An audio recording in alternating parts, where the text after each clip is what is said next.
গোপন খবরের ভিত্তিতে দুর্গাচৌমুহনী থানার ওসি এবং পশ্চিম আগরতলা থানার ওসির যৌথ অভিযানে লঙ্কামুড়া এলাকা থেকে গাঁজা সহ এক যুবককে আটক করে। তার নাম রানা শেখ, বাড়ি গোয়ালাবস্তি এলাকায়। তার কাছ থেকে 11টি প্যাকেটে 22 কেজি গাঁজা উদ্ধার করে পুলিশ, যার বাজার মূল্য 3 লক্ষ টাকা বলে জানান সদর এসডিপিও দেবপ্রসাদ রায়।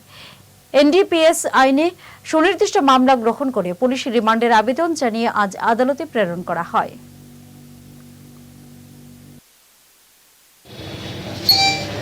অ্যাকচুয়ালি গত কিছুদিন যাবৎ কিছু খবর আসছিল যে গাঁজা কিছু লোক গাঁজা নিয়ে ব্যবসা বাণিজ্য করার জন্য এদিকে কিছু গাঁজা স্টক করছিল। তো যাই হোক, সেই গোপন সূত্রে খবরের ভিত্তিতে রামনগর আউটপোস্টের ওসি দেবব্রত বিশ্বাস এবং পশ্চিম থানার ওসি প্রত্যুষ দাস ওনারা একটা টিম তৈরি করে, সেই টিম কালকে মানে প্লেন ক্লথ এবং ইউনিফর্ম দুটো নিয়েই রেড করা হয় কয়েকটা জায়গাতে। রেড করার পর ফাইনালি লঙ্কামুড়াতে একজনকে আটক করা হয়, যার নাম হচ্ছে রানা শেখ। ওর বাড়ি গোয়ালাবস্তি।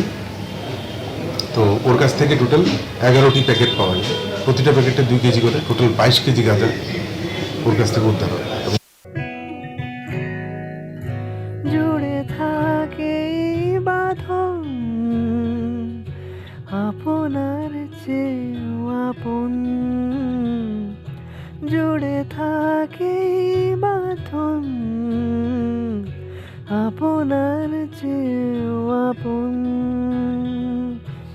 আপনার চেয়েও আপন। স্বর্ণ কমল